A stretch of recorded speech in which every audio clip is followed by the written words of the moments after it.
our brains started developing a prefrontal cortex about 2 million years ago. And our prefrontal cortex is what controls our emotions, our social interaction, and our decision making.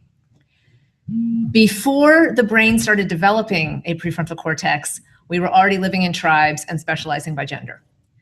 And so when we started specializing by gender, the men were sent off to kill the meat and fight the wars, and the women were left behind to do absolutely everything else.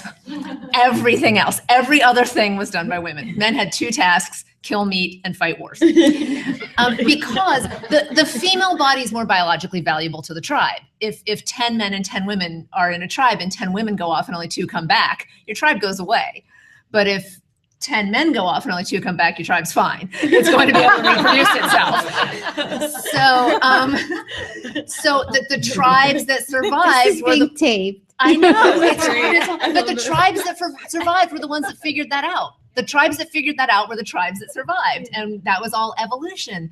And so after those 2 specialties came into play, which was about 2 million years ago, it took about 1.2 million years for our brains to triple in size and to create a processing center to control emotions, social interaction, and decision making. Since men were the only ones going out into the world, men were only meeting other men. And so when it stopped being about war and it became about commerce, they were developing systems of commerce based on the male brain, and is based on combat and competition, quick decision making, all of that. And so our brains developed for, yes, congratulations, man, good job. But our brains developed for building consensus. We were back at the campfire figuring out who's going to sew the loincloth, who's going to feed the children, who's going to do that. And so the things we got really good at, the things our brains are instinctively better at, are consensus building, agreement, cooperation, getting all the facts before making a decision.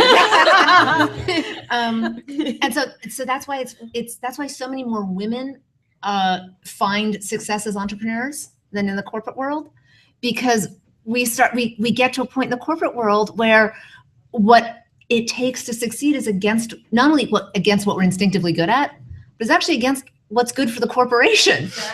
And it's really hard to balance that. So I think a lot of women go off and become entrepreneurs to say, all right, I can do this better. I can run a company better than this company is being run.